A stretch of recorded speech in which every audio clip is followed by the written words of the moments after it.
I've just tried investing in Wahid, and let me tell you all about it.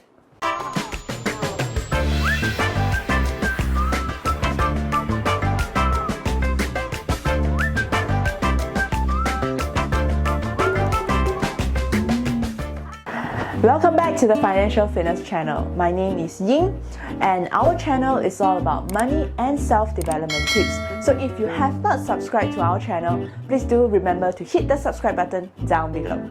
Today, I'll be sharing with you my experience in using Wahid. Disclaimer, I just want all of you to know that I'm not an expert in Robo investing. This is just my own personal view, and this is not a sponsored video. Minimum amount needed to start investing in Wahid is 100 ringgit. So at first I was a bit skeptical about investing in Wahid. So I started out by just putting 100 ringgit, which is the minimum just to try it out. I was quite surprised with the performance of the investment. After investing for about 3 months, my percentage gains is about 9%, which is not too bad, of course. Of course, it cannot be compared to directly investing in the stock market. But for an investment that requires little to no monitoring, I'm quite happy with the 9% return actually. To start investing in Wahid, you need to download its app, Wahid. They don't have an online sign-up portal yet, so everything is done via the mobile app. Once you've downloaded the app, you'll be required to create an account by clicking Get Started. After collecting the information through the question asked, Wahid will suggest an investment portfolio, either conservative, moderate or aggressive. Then all that's left is to deposit your first investment amount.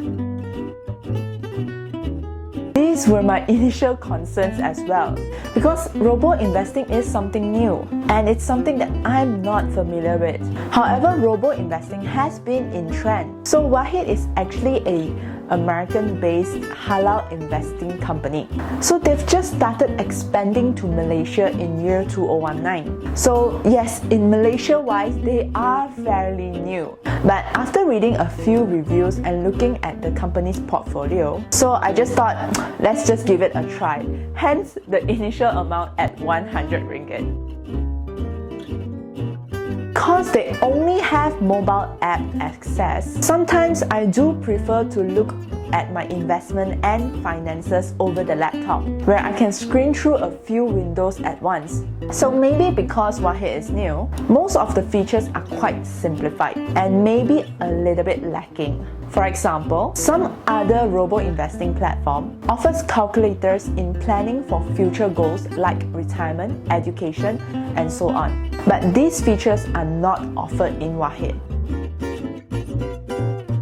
Personally, I'm quite happy with the returns given, but I'm not very sure with the sustainability of the company, because Wahid is still quite new in Malaysia and not many people know about it. So I'm actually quite worried whether it will last in Malaysia. Perhaps if Wahid builds up its company brand stronger in Malaysia, maybe I'll be more confident in the company and invest more. So that's it for today. If you like the video, please do give it a big thumbs up. If you have not subscribed to our channel, do remember to hit the subscribe button down below. And we will see you next time. Bye!